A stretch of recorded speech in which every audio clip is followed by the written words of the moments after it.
I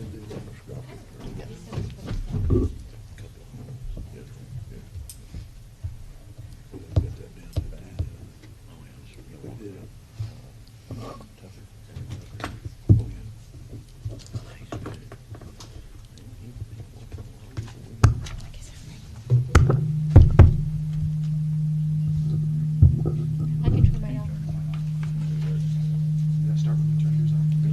With when we turned ours out. Number 2, game now. That turns back on. You can turn this one off. Where's he at?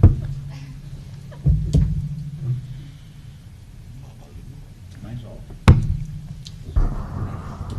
We did work on the mics, they are very sensitive.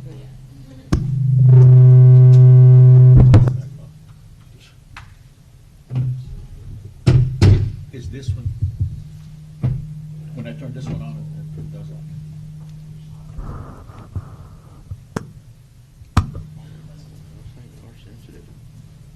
Yeah.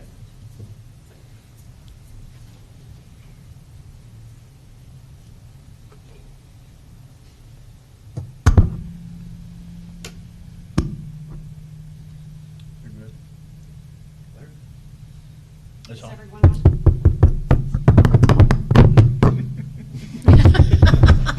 Can we get a rhythm going over here?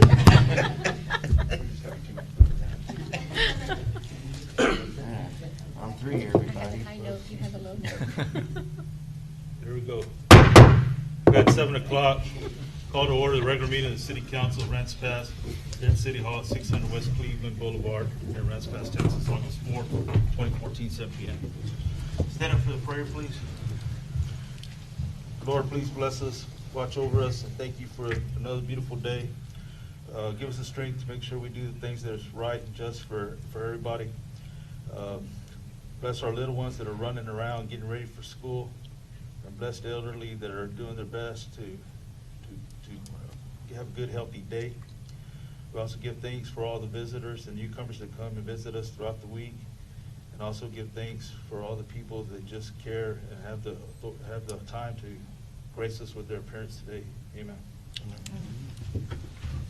Pledge allegiance to the flag of the United States of America And to the republic for which it stands, one nation, under God, indivisible, with liberty and justice for all.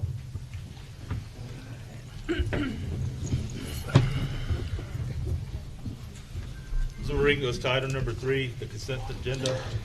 All of the following items on the consent agenda are considered to be routine by the City Council will be enacted with one motion.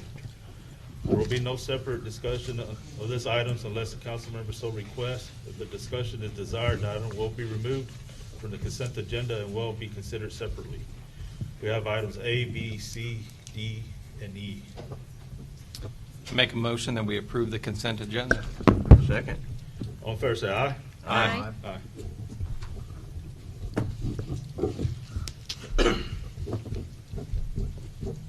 This is going to bring us to item number 4.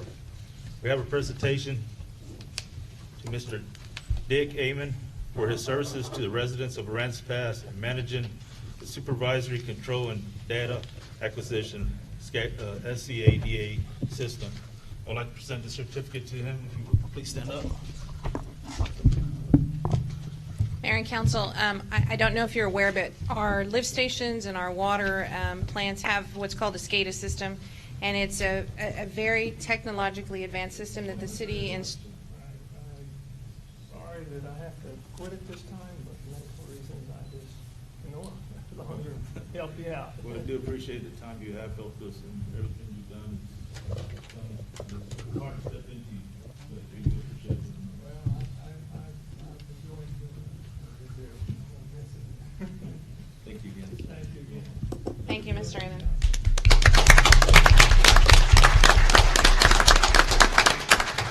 Mr. Amon's been calling us at off hours. He monitors our system even on his iPhone, even when he's traveling, to tell us about things going on in our own water system, and he makes contact with our public works people.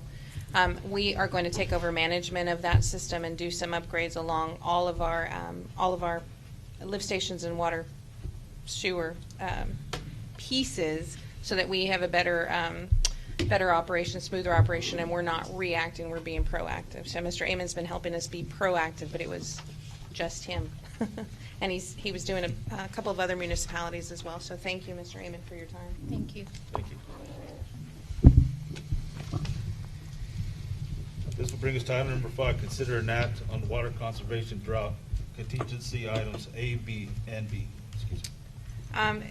Actually, this is again another one of those cleanup items. We need to approve the water conservation plan, which is really our drought plan. Our contract with San Patricio and their contract with the City of Corpus, as well as state law, require that we adopt the plan. And then item B is amending our ordinances to match what's in that plan. There are fine differences, there are notification differences, and to be very blunt, the water conservation plan is has a lot more teeth to it than our old ordinance did. And it is just a model ordinance. It's not, we didn't reinvent the wheel, it's what other cities around us are using.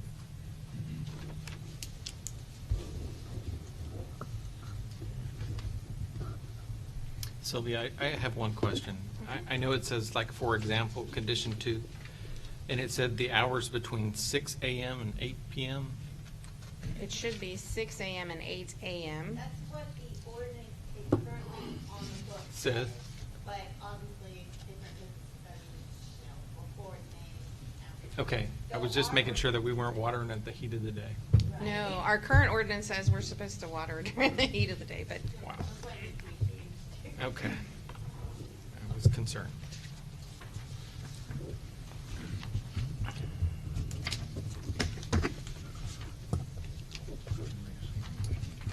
So I hear a motion for approval of item A and B. I make a motion that we approve the water conservation drought contingency items A and B. Second. All in favor, say aye. Aye. Aye.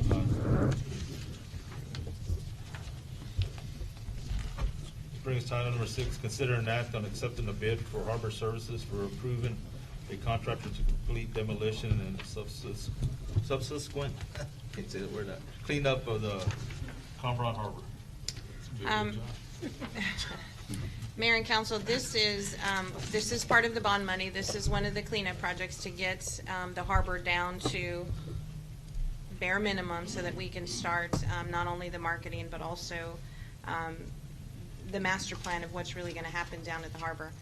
It is an expensive proposition, and we did only receive 2 bids, so I'm not sure how the council feels about either one of those 2 bids or if you would like us to go out for bid again. The low bidder has advised us it's about a 4-month proposition if they were to get started right away. And this does include the city being able to use the concrete base as, crushed down base as Stabilization. street stabilization. I'm having a hard time today, yes. So they're gonna get the rebar out of it? Is that what they plan to do? Yes. There's going to be several sizes of aggregate. There's some aggregate that we may be able to sell to other cities in our area, but the smaller aggregate is what we would use for road base. So you said as far as the bond money, how much was allocated for this cleanup? 1.5, but 1.5 to the harbor totally. Total, okay. This 1.2 doesn't even touch the lighting. It doesn't touch any of the improvements that we talked about. This is solely demolition of the concrete and the piers and resodding back to, and some of the buildings that are down there that are derelict and not rehabable. It's a lot of money for, but, the flip side of that is when they go down to those piers, I've been told that, it's going to be a crapshoot on how they're able to get those out, so. Okay. So there's not going to be any kind of other hidden causes that they might come back to us if we accept either one of these? Well, contractors always want to come back with change orders. Mm-hmm. That's a given. There's not much fudge room in there for any change orders. So I think both of these two, anyway, one of the contractors who has been aggressively pursuing this has gone out and done some pretty extensive due diligence, but that is always a possibility. We just don't have a whole lot of room. The other $300,000 should be allocated to lighting, and we've been speaking with AEP in order to move all of the underground, all of the lighting that's there right now underground would be in excess of $1 million. So Wish there was some competition in town for electricity, but they are the only provider. So 300,000 would get us some additional lighting at the entrances of the harbor, but that's about it.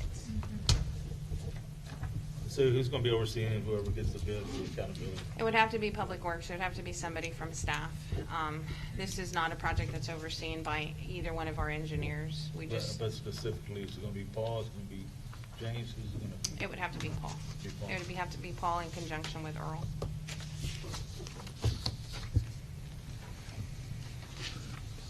Like you said, this is a first step to kind of get the harbor This is the cleaned first up step. and This is the first step, and if council is not comfortable yet awarding the contract, then by all means, we can extend the bid dates. If it is a 4-month job, we told bond council that we would have bonds expended within 24 months, so it is a necessary evil to start getting the harbor cleaned up in terms of attracting development down there, but I'm a little bit leery because it is only 2 bids and it was only a one-time advertisement.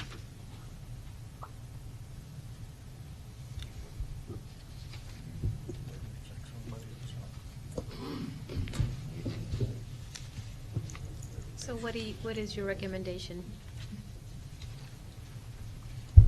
That's a hard one. It's a hard one, I know. I know that we have to get the harbor done. I know it's an item of priority.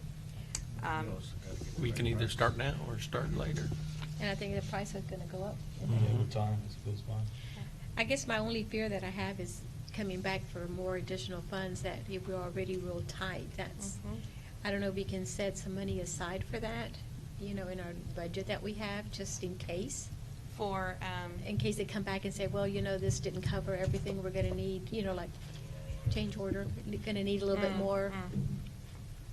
Usually those bid numbers come with some kind of contingency, you would think. Mhm. I've had several conversations with people that tell me when the original bulkhead was done next to Redfish, they had a whole lot of stuff that they found that they hadn't anticipated, and that contractor basically went bankrupt, so. One of these, I believe, is a local company. They might both be local. Fox Construction, the low bidder, is a local company. They're out of Corpus, is that right? They do a lot of, they're doing the work right now for Water District Number 4 in Port Aransas, bringing that water line from Beasley all the way through the levee, all the way to Port Aransas. I think they did the bulkhead work They've done some bulkhead work. for our harbor, Where? when they were doing all the tiebacks. No, at our harbor. Okay.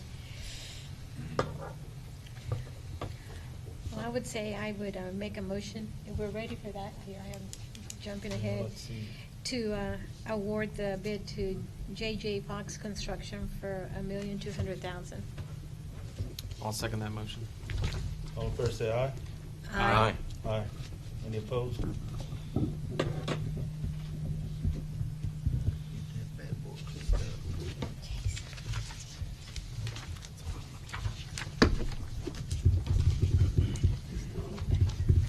That brings us to item number 7, consider an act on emergency medical services, which A would be Tri-County EMS and B would be Coastal Care EMS. Mayor and Council, this is kind of I think B and A are backwards. Tri-County is our current service provider. Coastal Care submitted a proposal, but we did not go out for proposals. So technically, we could not open and consider that proposal. If it's council's desire to do that, we would need action that says request to call for proposals in order for us to do that. But at this point, we had been in discussions with Tri-County. They've come up a couple times to council on their rate increase. It's shown in your budget workshop, in your budget documents as an absorbed cost to the city. So, Alan, I'll look to you for direction on how we should move forward. Well, if you haven't gone out for a request, and, you know, as you say, technically either you table this and go back out for RFPs, or you go ahead and award the bid to Tri-County. I would like to see Tri-County. But they have to pass on Coastal Care, so do you want them to do a B item first and then the A, or do they not have to? Well, I don't think you have to do anything except go ahead and accept or Tri-County. to renew the contract with the Tri-County. And then B dies. Yeah. Without going on RFP. I'll make a motion, we renew the contract with Tri-County EMS. I have a question before we, am I allowed to vote on this since I sit on the board for the Tri-County, or I need to? Probably shouldn't. Probably abstain. Just abstain? Okay. All right, go ahead. I'm sorry. I'll second that motion. All in favor, say aye. Aye. Aye. I abstain.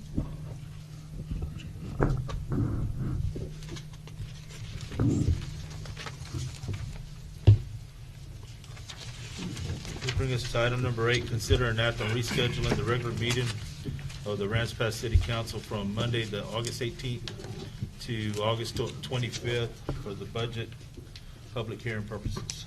Mayor and Council, this is really to give us an opportunity to notice in case we have significant changes to this budget and then subsequent budget documents. Just gives us a little bit of breathing room in our publication that has to go out through the progress and everywhere else.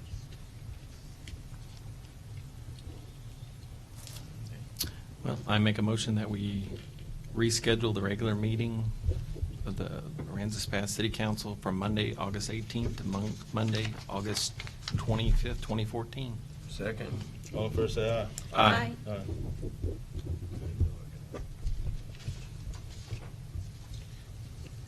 Okay, Sylvia, you're up for item number 9, city Well, manager this was a updates. quick meeting. We're not even 15 minutes in.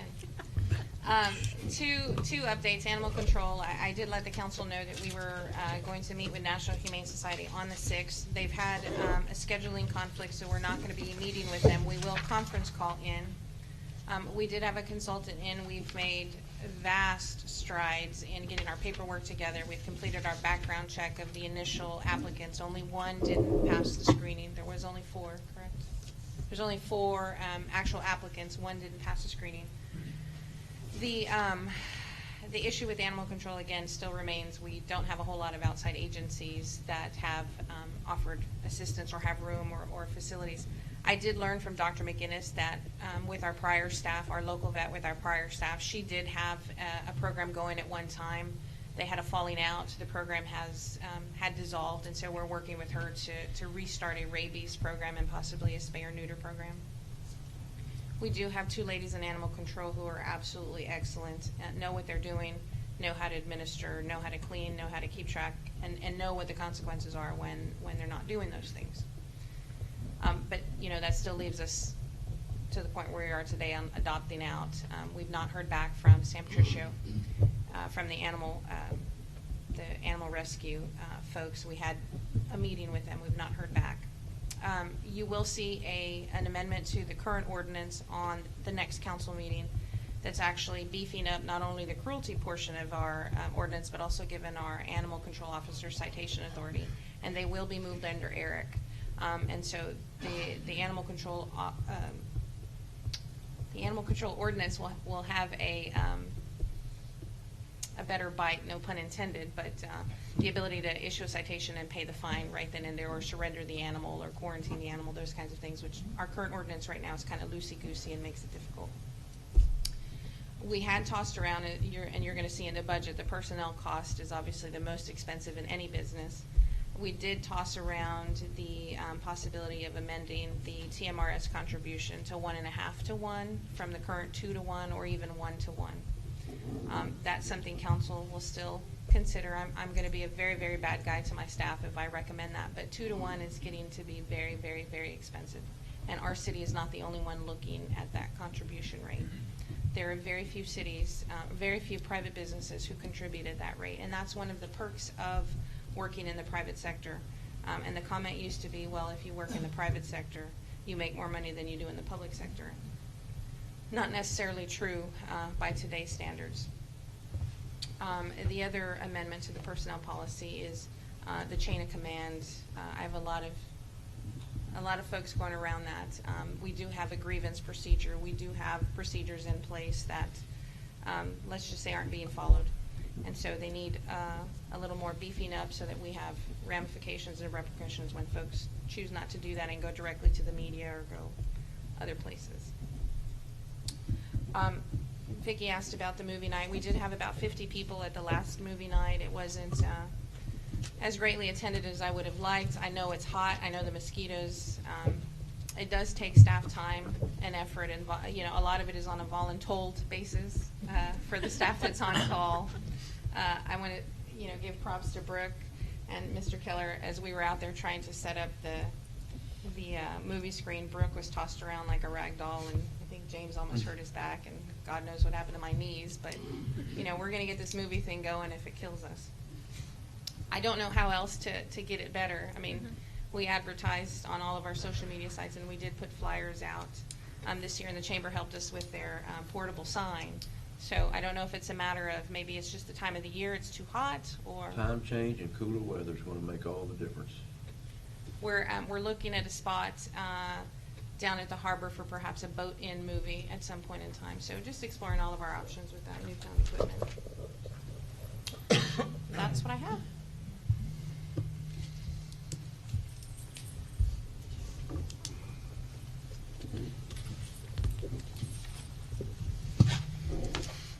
Okay, that'll bring us to item number 10. It'll be our citizen comments. You have 3 minutes. Please state your name and your business. And the floor is now open to the public.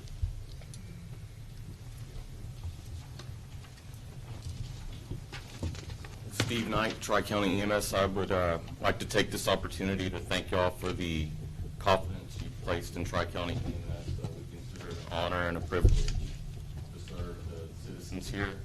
I would also like to take a minute to commend the fire department. We had a very complicated rescue about 3 weeks ago. A man was stuck underneath the truck out in the woods, and this man's life was in their hands. We couldn't get him out of there. They had to use the jaws and all kinds of other tools to get him out, and I just think we're really lucky to have these highly trained professionals here to help us. Not only us, but everyone. So, and that's it. Appreciate it. Thank you very much. Thank you. Yes, ma'am.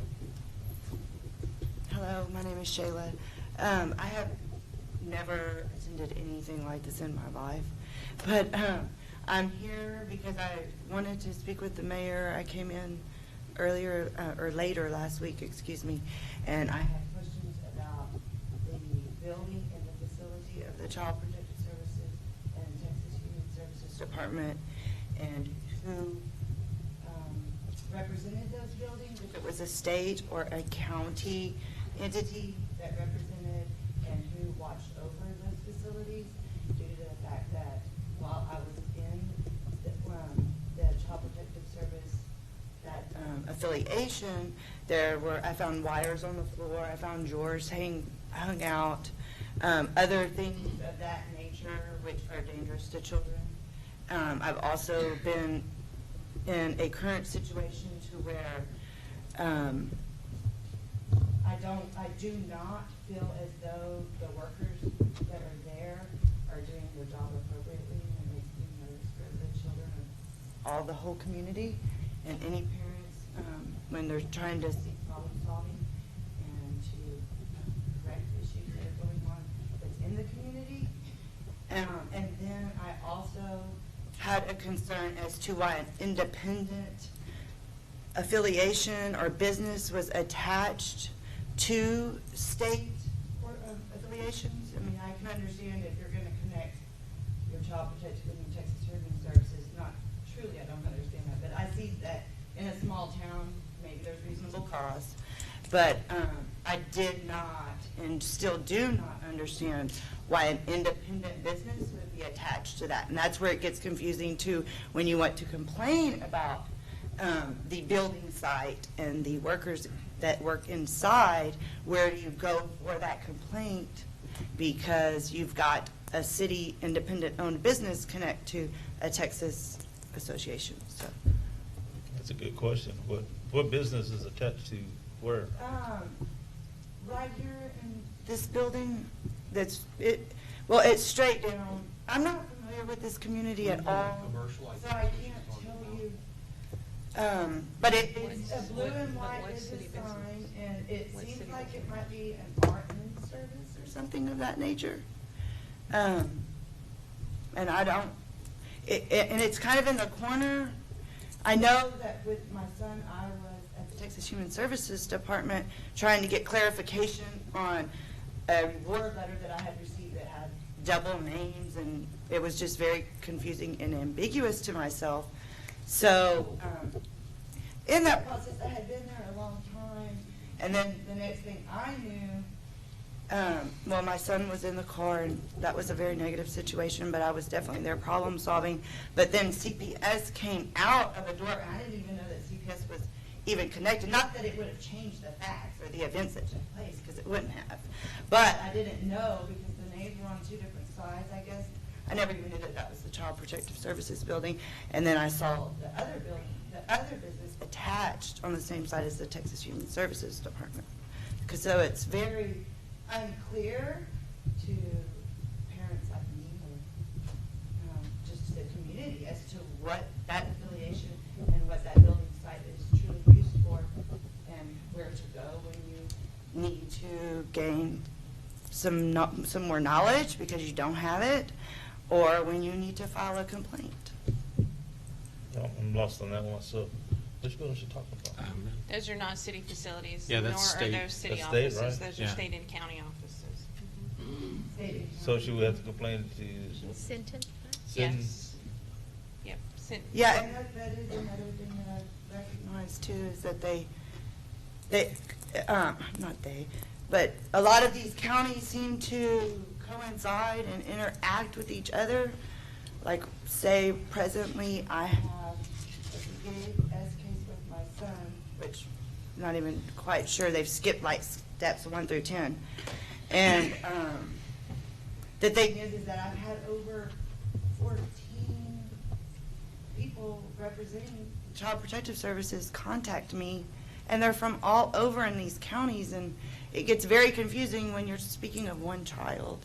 So, I mean, and I know that that's nothing that all y'all need to address, but these are complaints that I have, Right. and that I have been unable to resolve, nor have I been accepted. It seems as though every time I report to the Child Protective Services and I try to seek answers, I'm refused, and not only am I refused, but they call and waste the city's money and call the police. I mean, why? I mean, that's wasting y'all's money. They should have somebody there to take care of, security. Most Child Protective Services do. So, because they're wasting your police time and police money, because they pick up the phone every single time I enter this building, and that is so confusing. So to answer your question, the state, so you have to complain to the state about that. And then the county would be Price, or Yeah. complain to Mr. Jim Commissioner. Price, Commissioner, and see what answers he can give you. The Department of Family and Protective Services has an ombudsman's office. Okay. You'll call their main number and ask for their ombudsman's number. They're in Austin, and Okay. they can troubleshoot and you go between the four of you. Well, That's probably your starting place. Actually, in the Aransas court, excuse me, but I called that number, and and I spoke with them while I was in the library. Your time is up, ma'am, just to let you know. Your time is up, your 3 minutes. Okay, great. Thank you, I appreciate it, because I'll talk. 10-4. Sure, yeah, thank you. Is there anybody else who'd like to say anything? No citizen comment? Just to address the building issues, we don't have jurisdiction over state agencies Right. either. They can give us a letter that says their engineer looked at it and approved it, and we don't have any, unless it's a fire kind of issue, which, I've made note to have Michael go through a walkthrough of the facility. Okay. I've never done this before, so I'm not a complainer. Okay. I have been a resident about 15 years here in Aransas Pass. I'm not well about Aransas Pass, but I'm here. I own 1225 West Matlock. It used to be a grape orchard there, and it had some bad people that were evicted from the place. Anyway, it was up for rent and up for sale. Well, I just want a place to rent. Well, now I'm an owner of the place. Anyway, on Matlock, I'm on the corner of Matlock and 11th, where the school bus is. They took half the yard. I understand how they put the pipeline, but they took my mailbox from over here and put it over here and back, and it's real high. my mailman, he was bringing, I saw him and I came out and got it. Well, this past week, the mailman in his little truck decided to try it, and his mail truck got stuck. It had to be pushed out. And he was saying today, well, maybe the ground will settle in. And I said, no, it's wrong. And some, I don't know who he was, some, I'm not gonna say bimbo or whatever, but someone got in a big cat, like with a dumpster, and another guy, they stuck my mailbox in like this, and they hammered down with the dump truck, dump. Anyway, to make a long story short, I can't get my mail properly, and I can't take my trash out. I mean, I have my chain link fencing, then it's part green yard, and then the rest of it's white sand and then the road. Shame there's no water out there, but anyway, but that's my complaint. And What's your name, ma'am? Lillian Martin. Lillian Martin. Another thing is, I live next door to Grape Orchard, and I have cleaned up that place so much. There's poison ivy, Grape Orchard, and whatever's wandering in those woods over there needs to be, whatever. As you go up Matlock a little bit towards 12th Street, there's a burnt-out house that's sitting there, and I just had a new weed eater stolen last week, and I was told I was going to go looking for the person that stole my weed eater.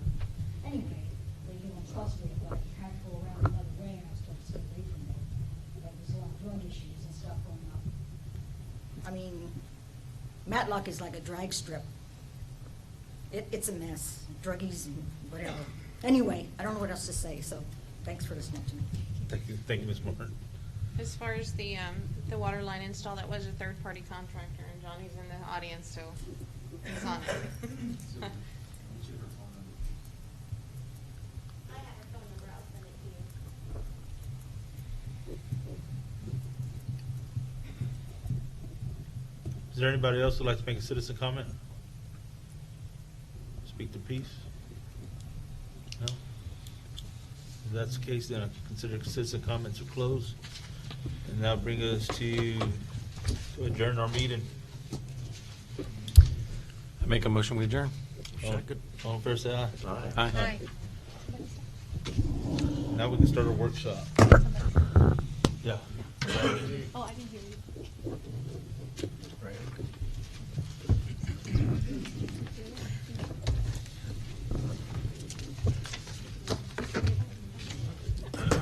You don't need to. No, sir, have a safe trip. Take care, Alan. Hey, I want you to see it. I'm putting this right here. Hey, This your is back gone? Yeah, right. Except for mine and his were gone, and then you had a pencil. Yeah, with no lead. No lead. I had mine. I wouldn't tell anybody that. You were gonna take mine? TMI, Philip. Yodi, yodi, yodi, yodi.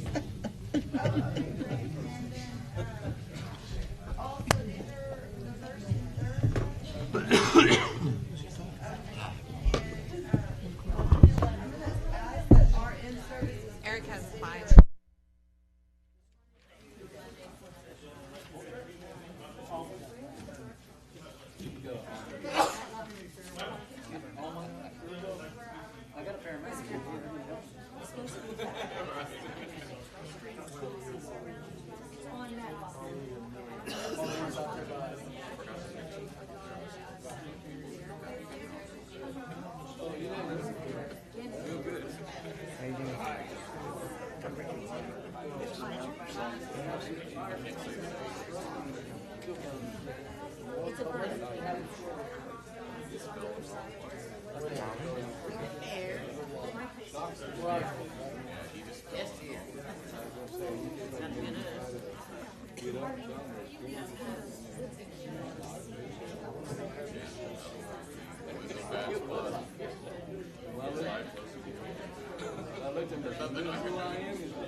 I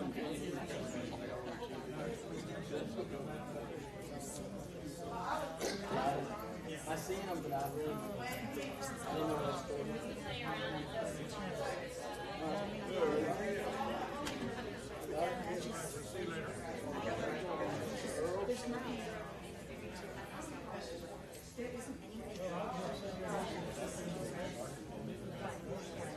Did you bring some of this corn dog? Did you bring some of this corn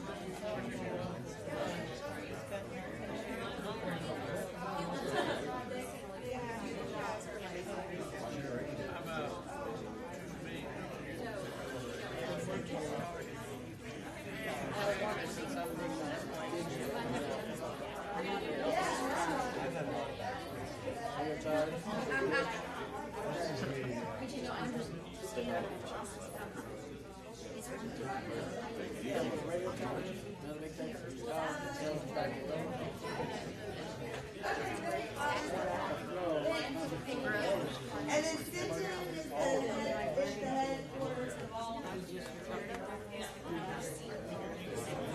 Yes, I'm here too.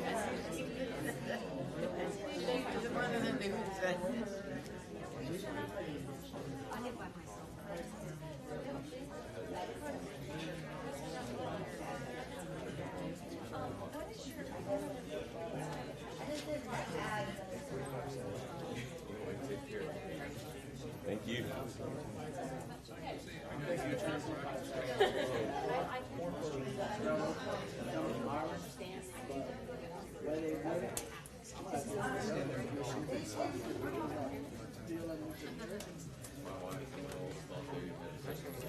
Oh, I'm glad that it You should have seen them.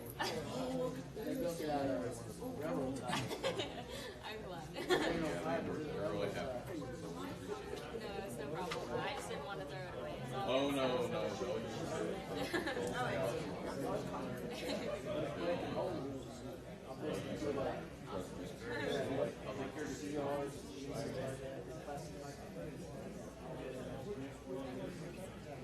Come up Maddox, make the first turn, first ditch.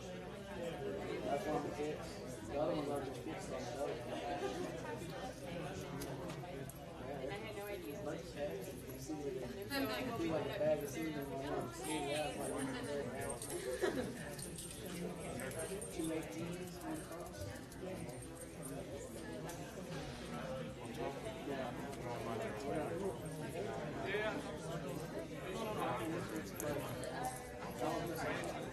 Back across there, but I need to drop it down because I started over here at 60, and then we got down here going to the road, all up on me. Oh, yeah.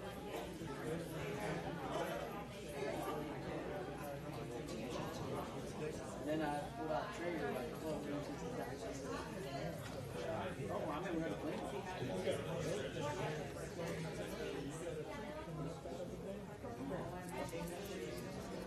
So we're gonna be cleaning the day out there. We're gonna clean all the ditches. I got 2 weeks to clean them. So I'm just saying, I just want to be on the road. Just going down like going back to the road. So we try to get in the road. Then we get on this road just to the alley. And it's like 2.5 foot difference.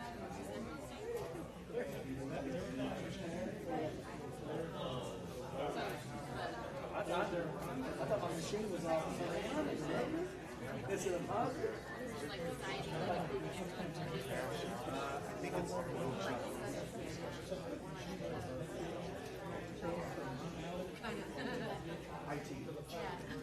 Oh, that's what I'm saying. When I have to get dug here, I've been digging out this.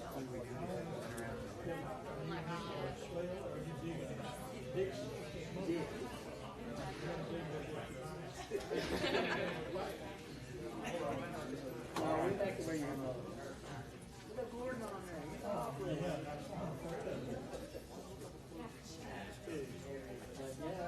I ain't got much of a ditch like Eagle Mode anyway. Mark's a big game, huh? Mark's a big game. You gotta go in.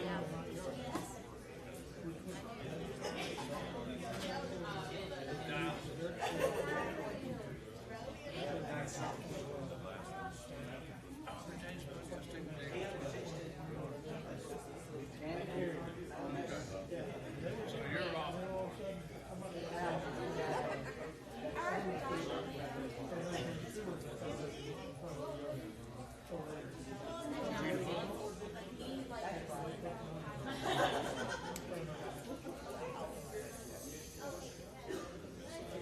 got a little bit. Well, you're still on up early. I double checked, but water so close. All of them, you got.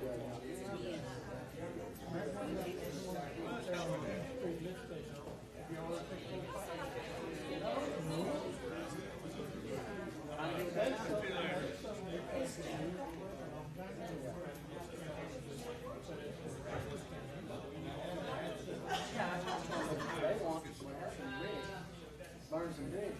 He did not pay him, and they wanted to ride him. So we had to ride him. But it.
I love an honest man.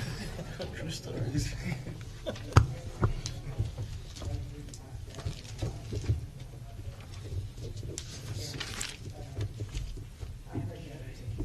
Tom, Rick, you get the door? We'll share. 7:41.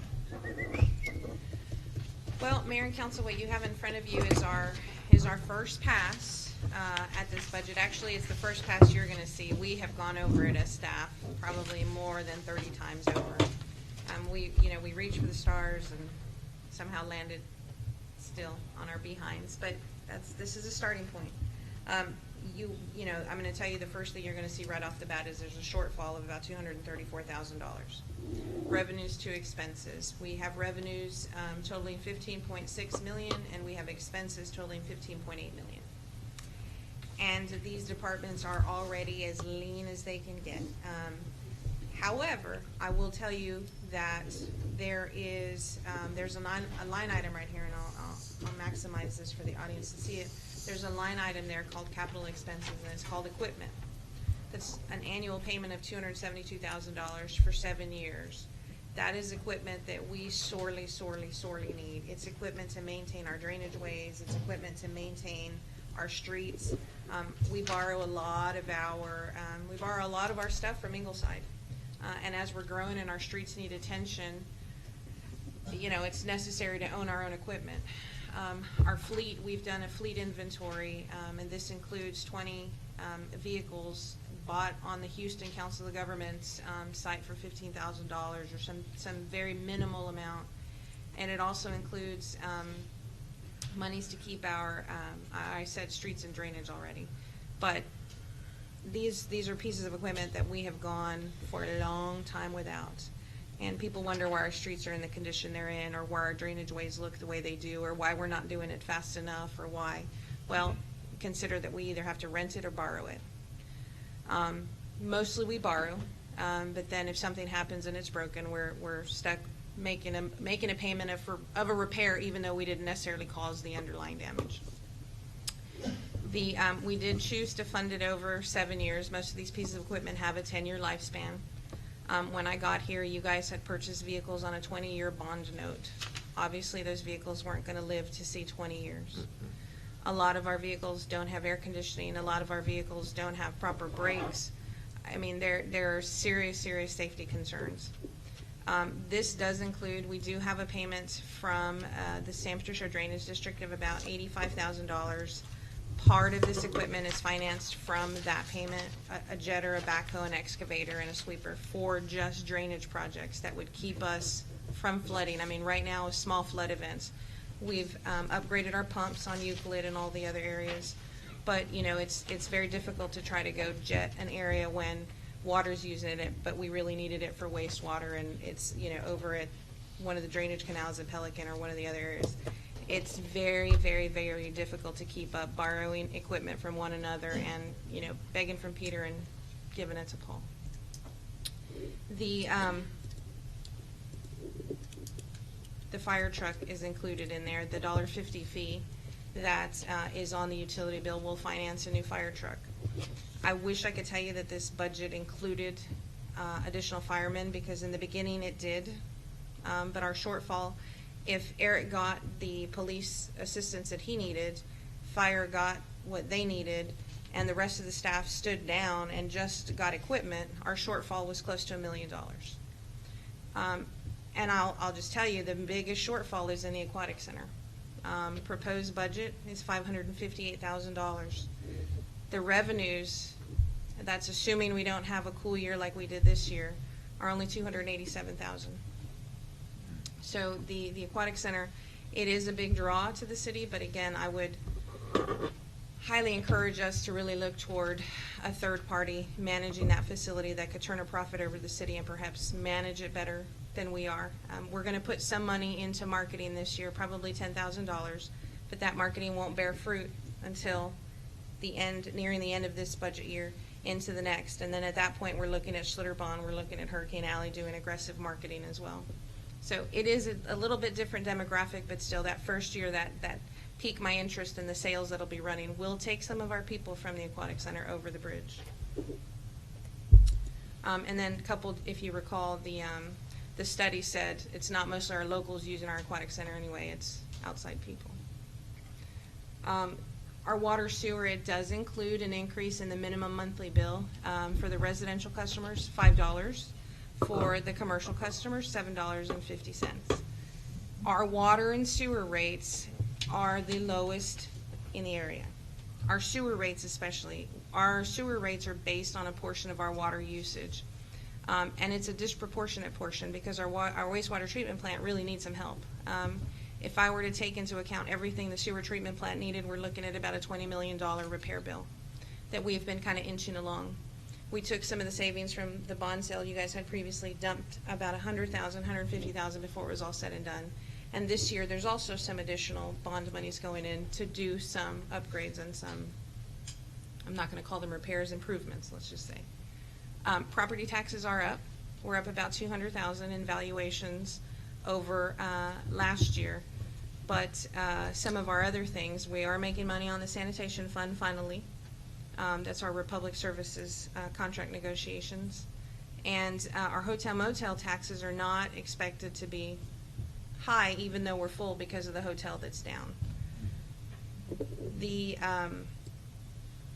residuals to this is we can do a couple of things, and you know, part of this workshop is to feel the tolerance level of the council. If we propose a tax rate increase of 5 cents, that nets about $220,000. That's the shortfall. Or we can do some of what the cities around us do, namely Portland. Portland charges a couple of fees. They charge an EMS fee of $2.50. That would pay for the EMS service alone here. Portland also charges a drainage fee. That would, for us, the drainage fee would not completely pay for our streets and drainage department, but it would roughly pay about 30% of that budget. Those two items, if they were added, would cover the shortfall.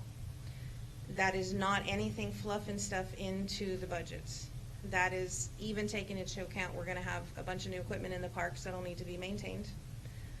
That is not taking into account the additional services around Lighthouse Lakes and the flats that we're trying to attract in terms of tourism and revenue in that regard, getting people into our doors and to spend their money here. We're going to aggressively pursue a buy local campaign that would raise our sales taxes.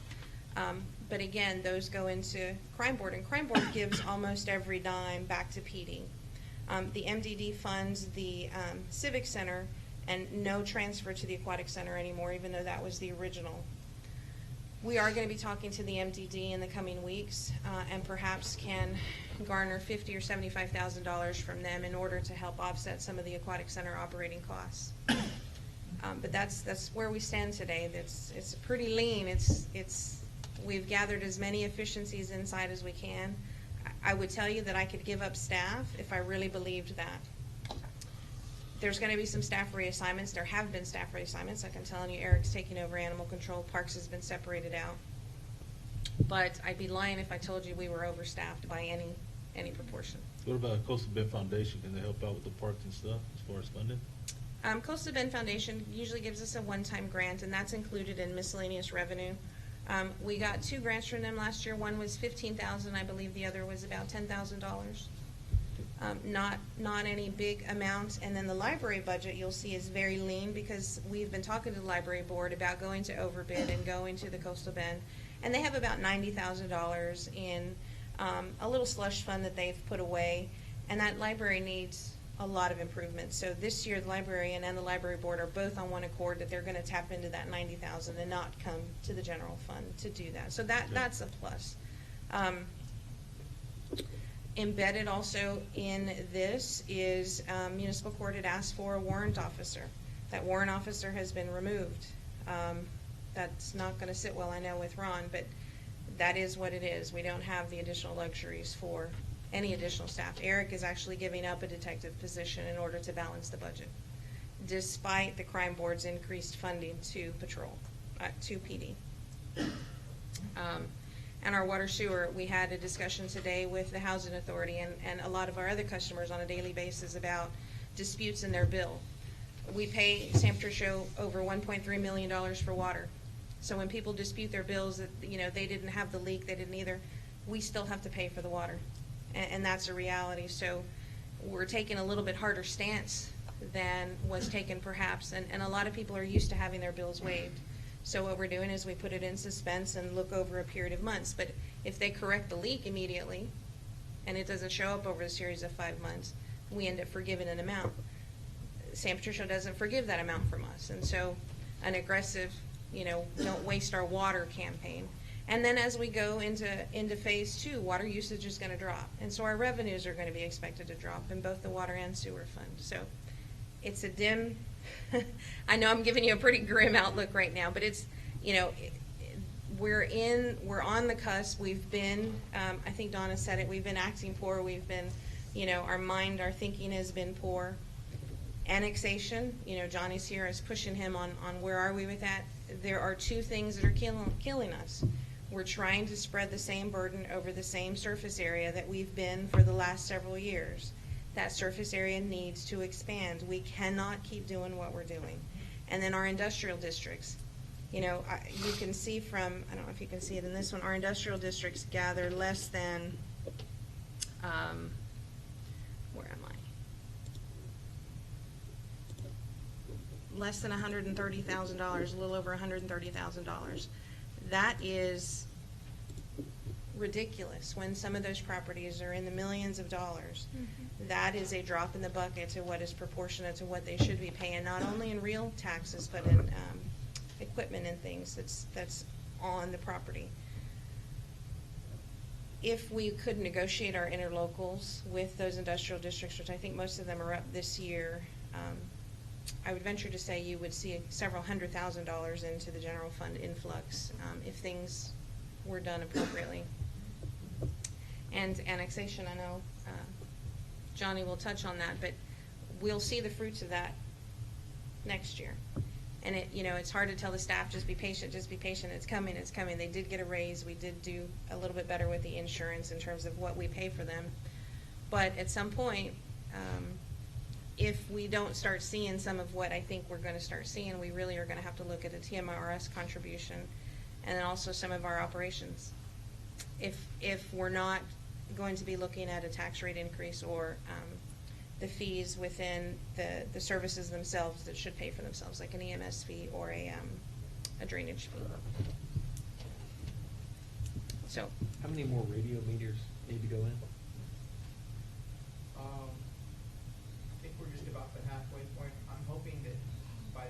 standard, we'll have all of them in. And that's 4,000 or 8,000? A little 4,000. About 4,300.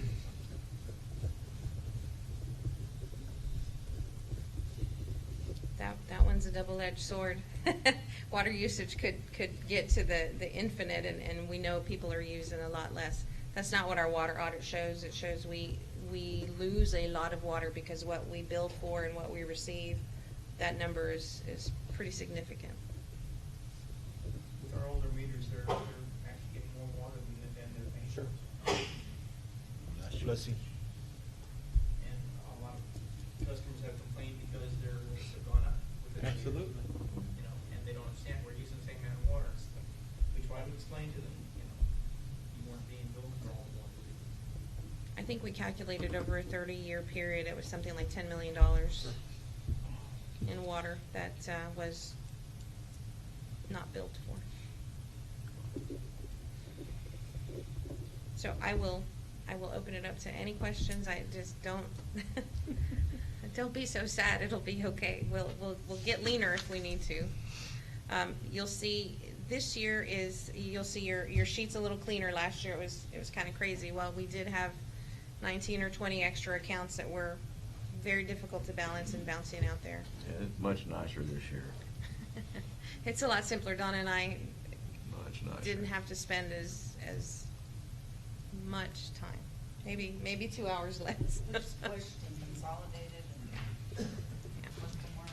Well, you know, as much as I hate just looking at what we could do about the third party on the aquatic center, looking into that, because that's, you know, just if there's some savings that we can get from there, just see what the possibilities. Just from personal experience, I used to manage the golf and marina funds in Corpus.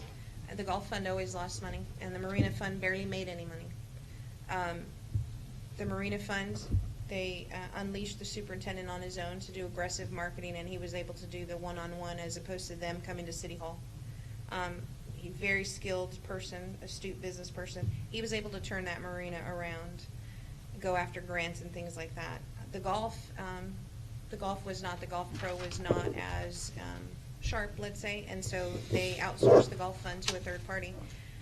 In the first 2 years, the city didn't receive any revenue from the third party, but in the third and subsequent years, the third party started paying into the city. It's not a lot of money, but they're not hemorrhaging money either.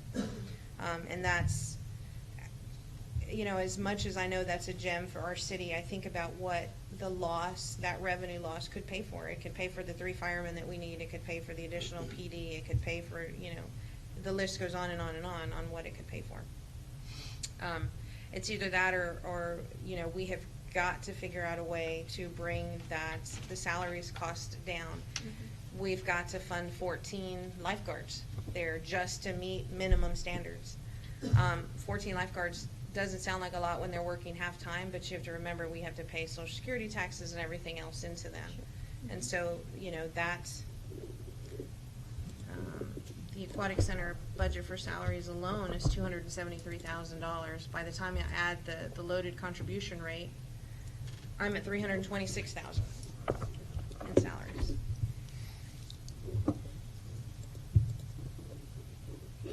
I would just say, you know, explore the possibilities on that. That's what I would say on that.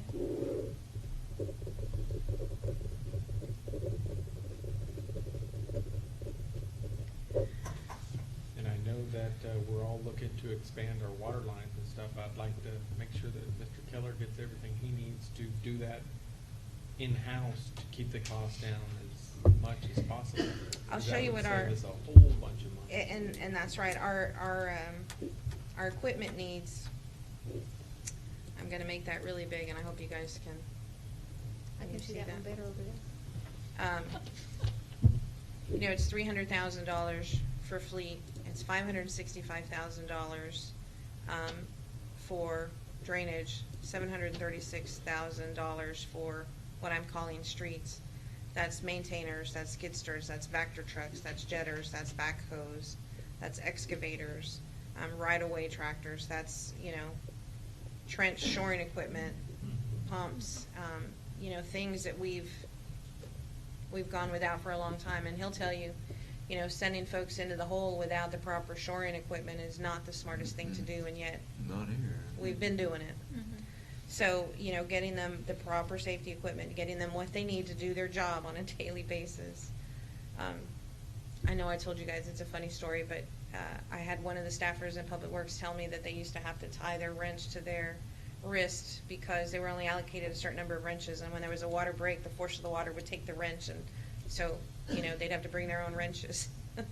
We don't want our staff to have to be doing that, and a lot of our staff, believe it or not, brings their own equipment because, you know, we had a water main break, and James will tell you, you know, somebody went and borrowed lights from their grandpa or somebody, a relative, because we couldn't get the Ingleside folks. It was already after 5, and we always borrow lights from Ingleside. And so, you know, it's very, very difficult for us to do our job on a daily basis. And then, you know, you wonder why the water line was down for a long time. Well, couple that with we don't have the appropriate equipment and materials, you can begin to understand why the staff is as frustrated as they are.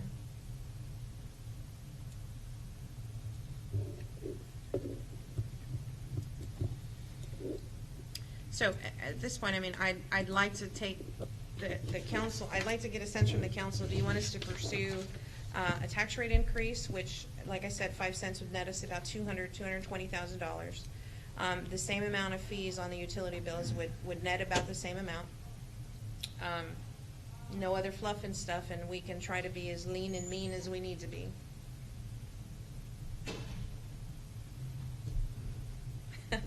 No, it's hard. I tell you what, that tax increase is like putting a gun to people's heads. You know, even a penny, Well, you look like a king's ransom. And that's why Portland does what they do. Yeah. And I will tell you, Don't get you one way or the other. Portland had a tax rate increase last year, and they're proposing another increase this year. They had 3.5 cents last year. They're having 5 cents this year. In addition to the fees. These are, and I've told you guys, user fees are, you know, people don't mind paying for a service if they can know where that service is coming from. Your taxes are intangible. It's just kind of going into the black hole. As far as the ways of making, to build revenue, we're losing money at the Aquatic Center, which is correct, right? There's no way. Right there. The Civic Center, still shortfall, right? The Civic Center shortfall, yes, is covered by And MTD. are we getting everything we can out of the harbor?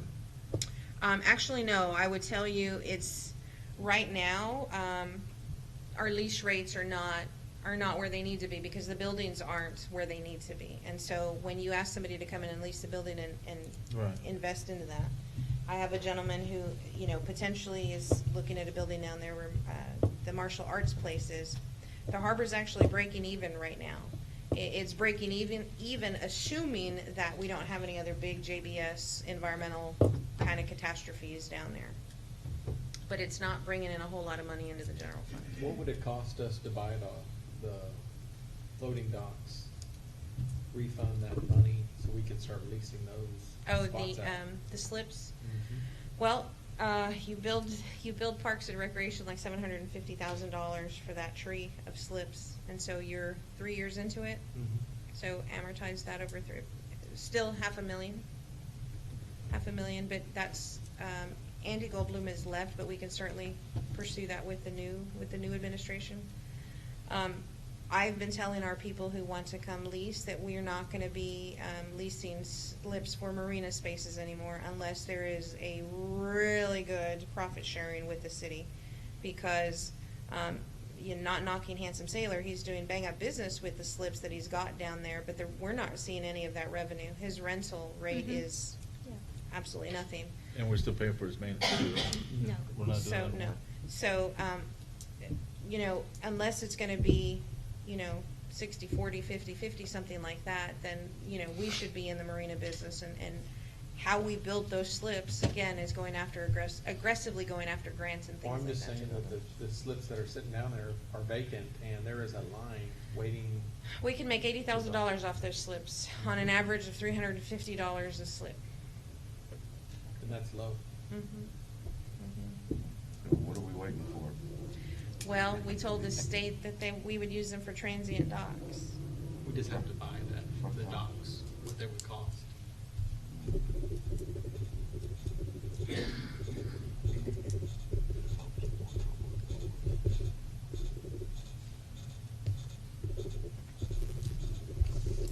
I know that on the Civic Center, the MDD board is funding the shortfall. It's not any cost to the city on the Civic Center. Are they looking at different avenues of I don't know, that's. multitasking or? Well, people we've, bringing their own beer? Yeah, stuff like that. We met with the MDD on a couple of things that, the issue about making it more accessible on the weekends to our locals and amending some of our policies. The MDD board, is a little bit cautious of that. But, so what we offered up is really, Sarah Lee is at capacity right now in terms of the business she can draw in. We figured in order for her to break even, she's gotta be full about 90% of the time. 90% of the time equals more staff, more tear-ups, Right. more set-downs, and more wear and tear on the facility, and that means more equipment maintenance and all that other good stuff. So we're in this, chicken and the egg thing. But we did offer to fund a 30-hour per person to start, to let her go out and do more corporate business during the week, because that's more lucrative. She buys the food at Sam's, we sell it at a premium, yada. It's the corporate things on the week that make the money, that would be able to drive the cost of the weekend stuff down.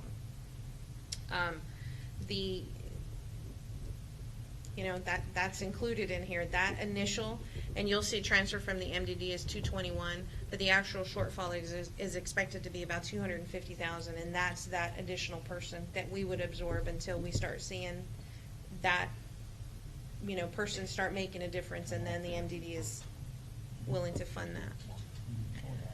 But, I had a good conversation with Dr. Lowe today about the Civic Center and about, things going on in Aransas Pass. He said he's been amazed. There's been 3 boxing tournaments down there that have not been properly advertised, and yet they were full and sold out. Things going down at the harbor that, not really advertised, but, the hotels are full. There's a lot of good things that are happening that we're not, necessarily shouting from the rooftops, but at the same time, I'm almost afraid to do it because I don't have the hotel rooms to put people in. I don't have the additional space or the staff to give to some of these events. And so it's another hard year. I hate to say it, it's another hard year. We can do it. We can certainly do it, but it's going to take some hard decisions on your part. We're still looking at, that RV park going up 35 to open up their own little. Yes. Civic Center too, right?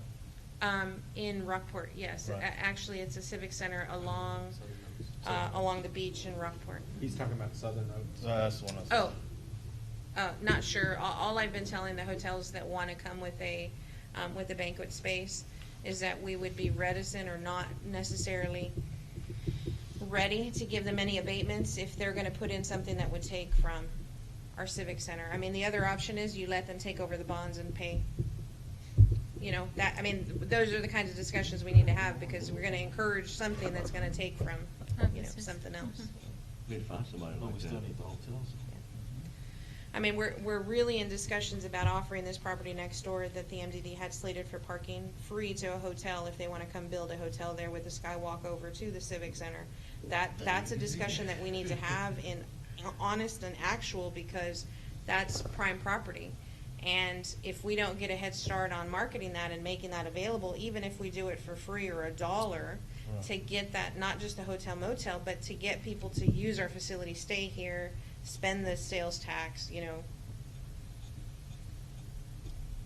keep us here. Mhm.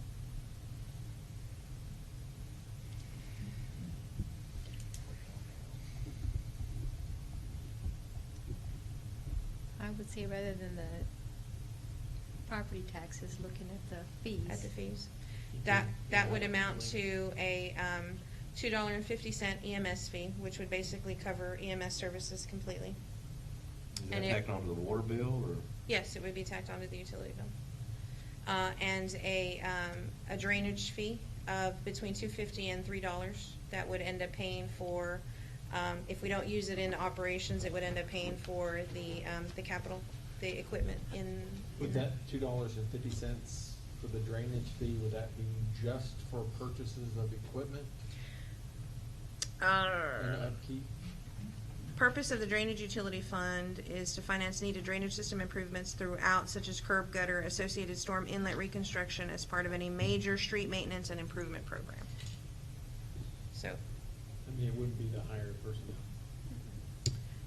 you can allocate it to use however you see fit. This is what Portland, uses it There's for. no state law or anything that No, governs it. I just equipment, there's always a wear and tear on that. And, you know, so it wouldn't take very long to wear out a piece of equipment if you're using it every day.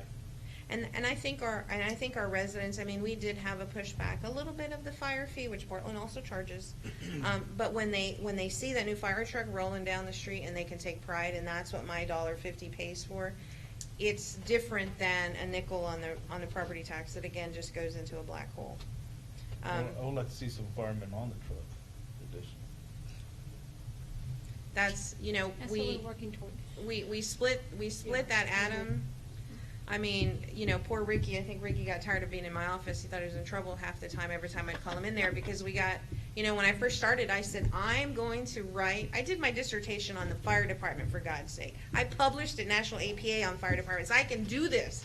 I told Ricky, we're going to publish. You and I are going to national this year, buddy. And we had a great plan. And then we ran into the law.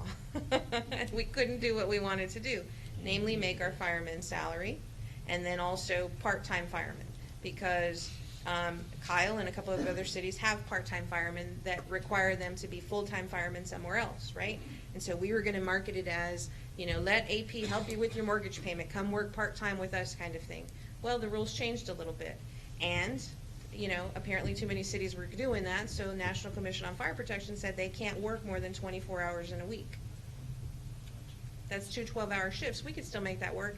That still turned out to be 13 firemen to cover the 3 short, which still turned out to be, you know, maybe only $20,000 less than funding actual firemen. So 6 one way, half a dozen the other. But there is absolutely a definite need. We do have volunteers coming back. We do have volunteer programs setting up, but you know, it would warm my heart if we had a full staff of firemen. I know that's, you know, maybe a year or 2 away, but hopefully that's a goal we can work toward.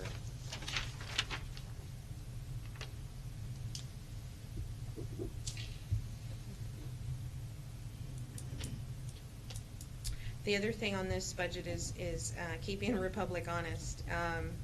The roll-offs, all of our trash, you know, that contract renegotiation that we went through, there's some savings there that are now,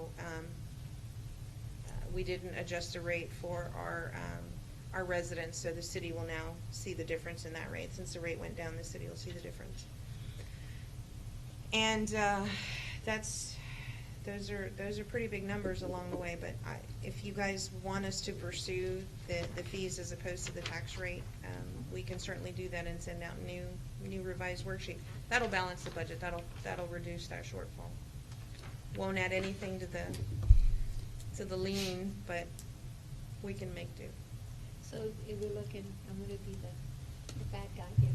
If we look at a half, like a cent, a penny on property taxes, Well, 5 cents earns you $2.20. So 1 cent's going to earn you $35.40, I'm just saying. and Just so on and so something- forth. I mean, It's harder to collect that though, because people just don't pay their taxes now. But what are we collecting? Collect? Well, but on this gotta right here, pay I'm your just- water bill. if they I'm want just to, they saying, want to just have water looking. for the next month. Got to pay the water bill. Yeah, that's true. I'm just saying. the other thing on the water bill, and there is one new fee that's introduced this year, and that's a meter set fee. You know, you hear the developers saying, "Oh, pre-tap, we did the tap, don't charge me a tap fee." Included in our tap fees is us going out to set the meter. So, and that, you know, that $1,100 amount or whatever that large amount is, since they're going to do the pre-tap, we're going to charge just the amount to go set the meter, which is $100, which covers our staff time, that meter, da-da-da-da-da-da. That's the one new fee that you'll see. For all new construction? For all new construction, it's a $100 meter set fee. And that's only expected to earn us about, if we have the 200 new starts and then some of the commercial businesses, it's only expected to earn about $20,000, but you know, still $20,000 that we didn't have last year. Is that any size meeting? Are some of Do them you want harder us than to? others? Do you want us to? I think graduating, Okay. absolutely. We'll look at graduating. Because if you have a larger bid, the more it's gonna cost to put it in. It takes more personnel, is that correct? And more material. I have a question, I don't know how difficult this would be or how we could do this, about the, you know, that you're looking at getting contractors to help keep the properties mowed that are not, what can we do as far as fines to the property owners that don't keep their properties and the city has to go and mow? Are we just putting a lien against the property? That's what Is we're there- doing today, and is we're there any- never collecting. Is there anything else we can do besides just putting a lien on the property? Because that would be, you know, us get some of our funds back. And some of these property owners are repeats. Johnny, do you know if we, in Corpus, we tried to put the mowing on their water bill and we couldn't?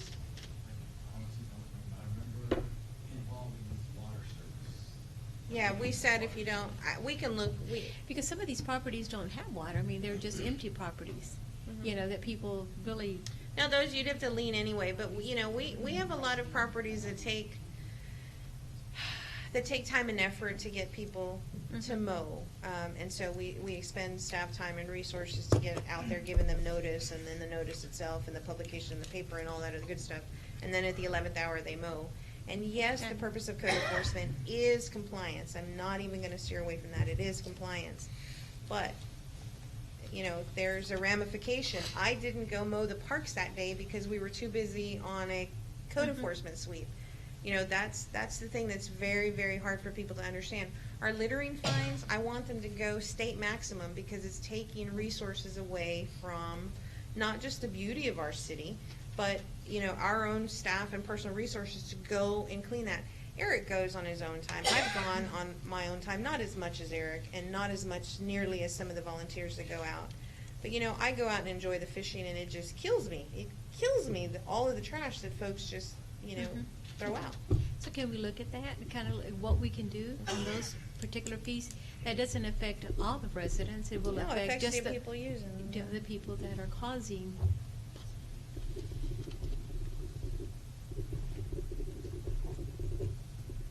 Because I know most of them will wait to the very end until they're going to get fined, you know, and then, okay, let's call up somebody to go mow that. And And 5 as- months from now, they're doing the same thing again because That's there's exactly, no. we have our repeat offenders. Is there something you can do about repeat offenders? That's, Does our code not say that within city limits that all property is supposed to be maintained? mm-hmm. Yep, but And then. we have so many wild areas Mhm. in between houses that I would think that would be a fire hazard, especially now. The standard has, to answer that, the standard's always been if it's on an improved street, it's seen to be a developed area and it needs to be maintained. If it's not an improved street and it's, you know, out in the woods, then yeah, it can grow overgrown. And JP's right, we have, I just think right here across from, City Hall, that way, right? I pointed right the first time. You know, you drive down the neighborhood and you know, house, and then what looks like a jungle, but there's really a house back there, sort of. Mm-hmm. So, and like this lady said, you know, they become drug havens and it makes Eric's job harder. Yeah, just looking at, and ways that we can collect, not just put a lien and hopefully they'll. I would venture to say we get one lien paid a month, Yvonne. We get about one every month, a release of lien. Maybe. Yeah. So we need to come up with a different plan. I don't know what the plan would be, it's something different. I thought about the driver's license, tacking it to the driver's license. I don't know if that would work, I don't know, I'm just saying. Eric's like, oh. Or some, you know, it's just. Well, what was the deal? I've heard that some municipalities, if you owe on utilities or you owe on taxes, that they wouldn't renew your license if you didn't bring Oh, everything up current. Right, and if you owed a fine, you know. Really? just some way to recoup some of the costs that the city is paying that could be used for And other I know, things? I know people say, and, you know, this is the push-pull. People say, well, I pay taxes into the city, and those are services I should receive. Well, there's 8,200 people here who are doing what, you know, the majority are doing what they're supposed to be doing, and we're taking away time from mowing the park or maintaining the drainage or all of the other things that require normal city operations because we're focusing on problem children. And that's just, it's not fair to the rest of the residents. And the other thing I'll about annexation is I know we had harped on, you know, on the way to Rockport and things, and we steered away from that, and I'm going to check the timeline. I still say, and I still want you guys to really, really think about, they are on our water line. Mm-hmm.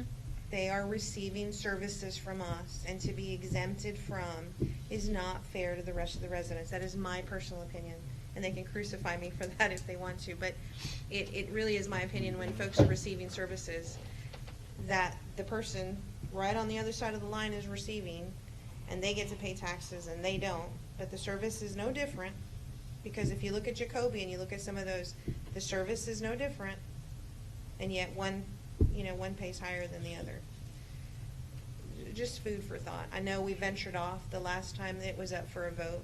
I think it's really aggressive all the way. I think if we can take it and Well, we have to taper it with Mhm. our 10% and our Mhm. 40%, but it's definitely something to not shy away from anymore. Sure. That's very, very valuable property that's within our jurisdiction that, because we received some pressure, we didn't do. Now, are we gonna receive pressure again? Absolutely. Those are very expensive homes. Those are very, very, very outspoken residents.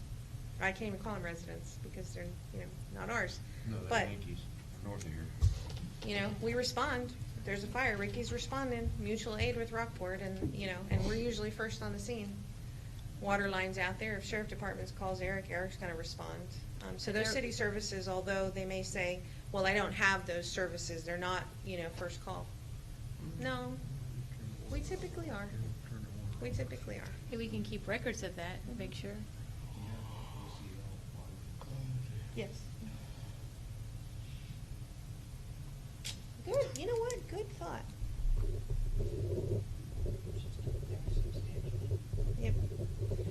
Donna, and I was telling Vicki that Donna had mentioned too, those folks that are on, well, they don't pay a premium water charge even though they're using our sewer. And so our sewer is based on our water, on the water usage, and so there's a discrepancy there. But Johnny's right, water rates for people outside of our city limits who aren't paying their proportionate share of taxes should perhaps be paying a higher rate because, again, they're receiving a service and a benefit. And I will tell you guys those, and I'll tell you 100 times, those water lines belong to the residents of the city. They're shown on the balance sheet as an asset. They're shown as an asset. They're shown as an asset. They're shown as money in the bank. They balance, they give us reserve. They belong to the people who pay into the system. And so when we have folks not paying their proportionate fair share, and, you know, I am by no means saying I want to gouge anybody. I'm by no means saying that. I just think we have a long way to go. Because I'm thinking In a this- short period of time. Because I'm thinking that everything that we're giving away is costing our residents, costing our city from going forward, moving forward on what we need to do to bring up our town and where we want it to be. And, you know, if this keeps keeping us down, we need to move forward, you know? I And know- if they don't like it, they can move to the other side of Rockport or go somewhere else or. Go past the Rockport Ceiling There line. you go. You know, we talk about our youth and everything like that. Portland has $1 youth fee. I'm not proposing that, but, you know, in future years as we develop softball complexes or we develop basketball complexes and things like that at Community Park, and we want to up our youth programs and we want to, you know, focus on that and keep those folks here, you know, they've invested in their children. They've invested in their residents, and so for a long time, I think we've been doing, you know, just the bare minimum. But annexation in the industrial districts are going to be hot and heavy this So year. can we look at industrial districts? Yep. Matter of fact, Amanda put them all on an Excel sheet, and I'm not going to lie to you, some of those are pretty heavy hitters in town, and so you can blame it on me. That's okay.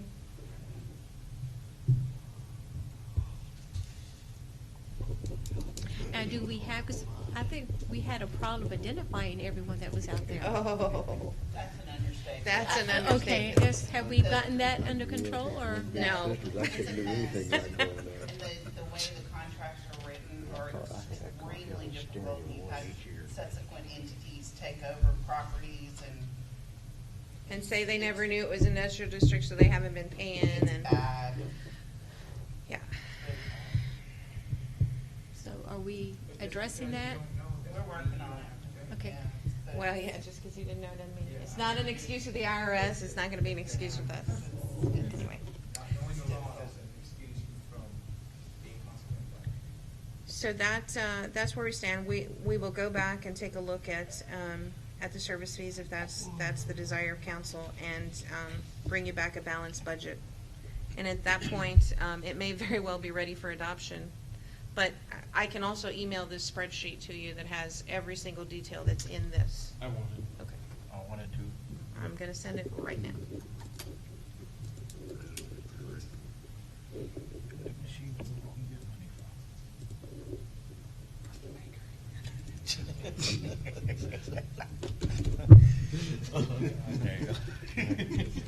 What was that? We're gonna have a candy feed before the a candy feed before the council meeting. You might get skinny. You already are skinny. Glory's good. Yeah, trying to gain weight. Is there anything else? Yeah. No, this was the council.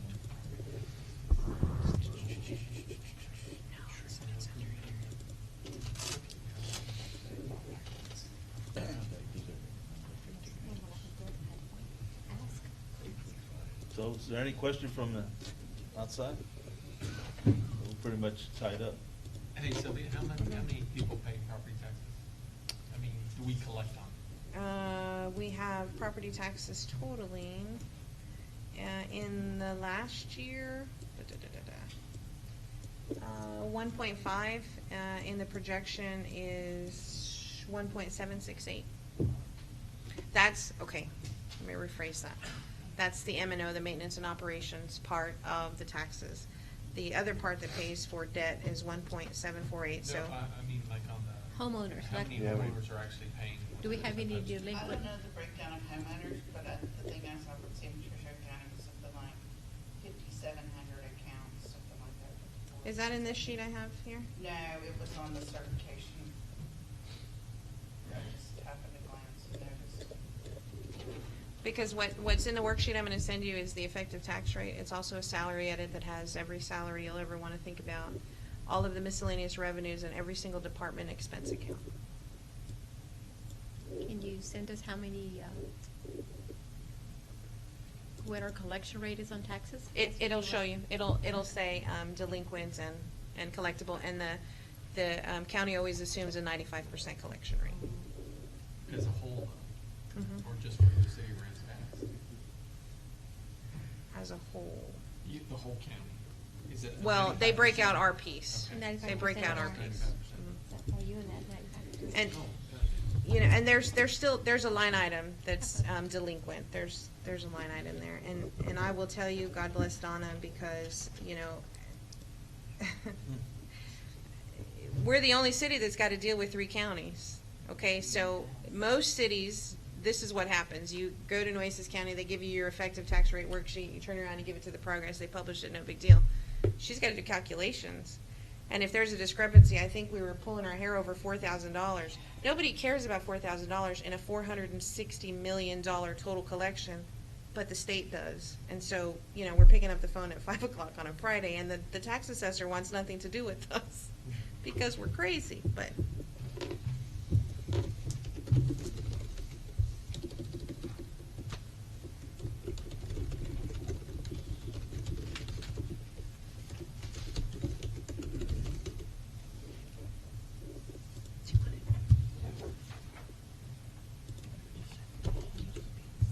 That brings us to citizen comments over this budget. Does anybody like to bring anything up?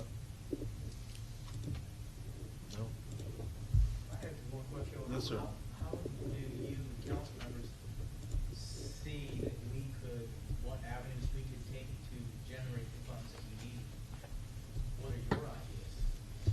I want a lot of stuff in-house, you know, let's not pay a contractor to do what he can do, because I've seen all his guys do them all weekend long. You know, take care of what we have, you know, you don't wait till, I mean, I know that there was a citizen just down the street from me, he was cleaning the entire block of all the drainage, because he just took it upon himself, and nothing, and I'm not putting anything against anybody else, but. We asked for a skidster. It's in the budget. Yeah, and that was another piece of equipment that once we purchase it, it'll take care of that problem, and then that problem won't be there. You know, and those are just give us the tools to get all the job done effectively. It gives the tools and we get the job done. Right. It's just, you don't have them. So it's hard to do the job in some cases, yes. That's large enough. Mhm. Renting. The one by the church? And, borrowing, renting. Don't say Equipment that stealing. we should have. Don't say stealing. Don't say stealing. Borrowing is better. Borrow Okay. big. Yeah. The Sure. rental part and paying Acquire. contractors to do jobs that we could do ourselves in-house. Or another department to do them for you. Well, you know, and I see a big problem with Mr. Keller as far as they just fixed a valve that was built in 1982. So that's just one valve in many that will be failing pretty quick. That's a young one. That's a young one? Wow. And if you see the pictures of that valve, it doesn't look a day over 20. Actually, it doesn't look a day under 200. But, yeah, I mean, the one thing I told Donna is we're asking for all of this equipment right now. I didn't ask for a building to store it in or cover. We're gonna need, you know. Take care of it. Oh, they're all taking them home with them. That's good. And they'll get a ticket from Eric because they don't have the proper. Yeah. Yvonne told me a story when she was a meter reader. She was driving a truck that every time she'd hit a mud puddle, it would splash up at the bottom. She had an old street sign as the underbody of that truck. So we've come a long way. We have a ways to go. I wouldn't say we have a long way to go. We have a ways to go. The staff has been, you know, last year was the first year they were unleashed with their budget, right? And you would have thought they had made a run on the money. They didn't. They spend less money when they manage their own budget. No. Now, they're scared of Donna more than they are of me. They're scared of Donna more than they are of me. Philip caught it. But, you know, they don't want to have to do the requisitions and track the money and do it the right way. And that's a big part of keeping people accountable and letting them be the masters of their own universe. I don't want Ricky asking me for tires again. That was day one of Sylvia and City of Aransas Pass. Ricky asking me for 2 tires for the fire truck. $750. And I said, well, don't you have it? I don't know. I've never seen my budget. So, you know, and I expect those efficiencies to get better. I expect them to do better at what they do. And I have full faith and confidence that they're going to do that. There is not one staff member that I would think today is going to be derelict with that money and not spend it right. Not one. Because you're right, Philip. They're probably afraid of me. Little fear is a good thing, right? Absolutely. I would like to see the Civic Center being more affordable for everybody. I was speaking with Mr. McLaughlin over at the Moose Lodge, and he made a suggestion about speaking to the MDD board about making a set fee for all business, commercial, you know, of course, higher than what you would charge a residential person to try to make up the difference. Or a nonprofit organization. Or a nonprofit. Something that can help balance each other out. You know, let the big businesses pay more if they're going to use it, and spread a little cheaper for everybody else. Let you bring your own beer, your own alcohol, your own food. You'll get a lot more people to rent it out. And it's not picking on Sarah. It's just one of the things that a lot of citizens come up to me and ask, how come we can't afford it, or how come this or that? And, well, it's pretty sad when it sits up all in the hands of just one board to pick and choose what they want to charge. When is the MDD board meeting? It'll be the 19th. Come on down. On the 19th. Price is right. About all the public. It is a public, it is a Yeah, public. no, but I'm saying They will on be the 19th. discussing their budget, and one of the things they're gonna be talking about is the Civic Center shortfall. Now, what we've worked out with them is they will always fund the year prior's shortfall estimate amount, and then anything else, they'll make a mid-year budget adjustment, just so that we're not, you know, being willy-nilly. That's on a Tuesday? That's on, Tuesdays. we'll send you guys a meeting. Yeah, and it's here in the conference room. Is that put on the newspaper also? So N- It is this time because we're having a public hearing for the budget, so there is, legal notice, it was in last week's progress and it'll be in this week's progress. Okay. But the MDD doesn't set the prices. They don't suggest? No. They suggest? No. No. No, the policy though, if we, like the alcohol policy that Ram's talking about, we would go through The policies go through the board. No fees go through. No and the thing to remember is they have a bond. We have a bond to pay. A bond payment to make, first and foremost, and then anything, and then they fund the shortfall. And then what are they left with typically after that? After we pay them off, y'all can have it, do whatever y'all wanna do with it. Y'all, We just y'all, want to be able to, Y'all. be You able to all. bring my own alcohol and liquor. I guess we're part of y'all. Okay. Y'all, cause I sit on the board over there, so I'm kind of in between, okay?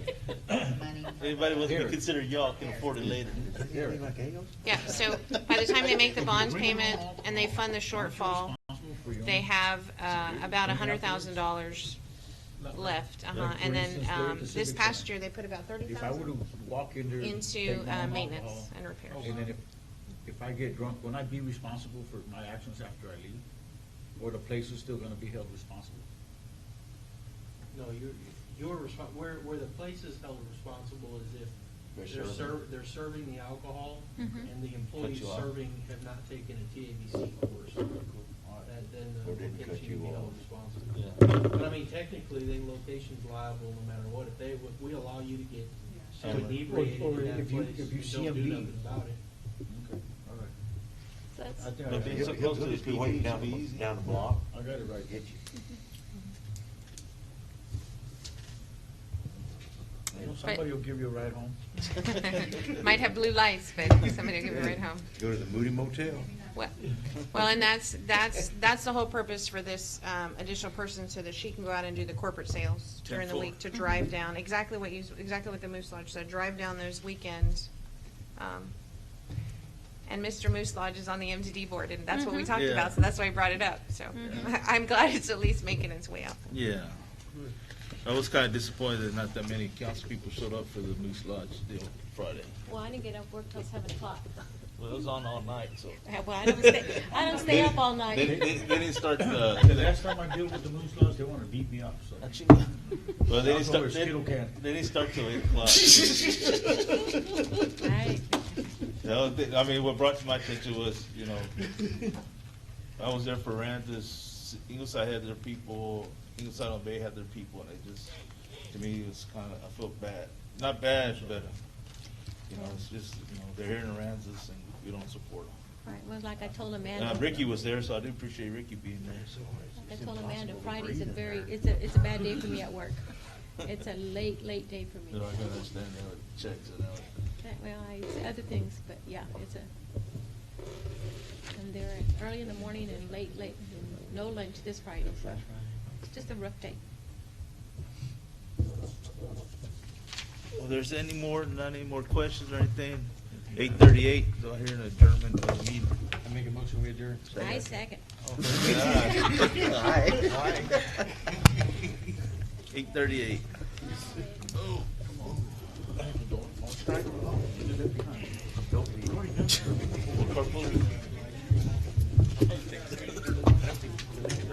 No, I don't think so.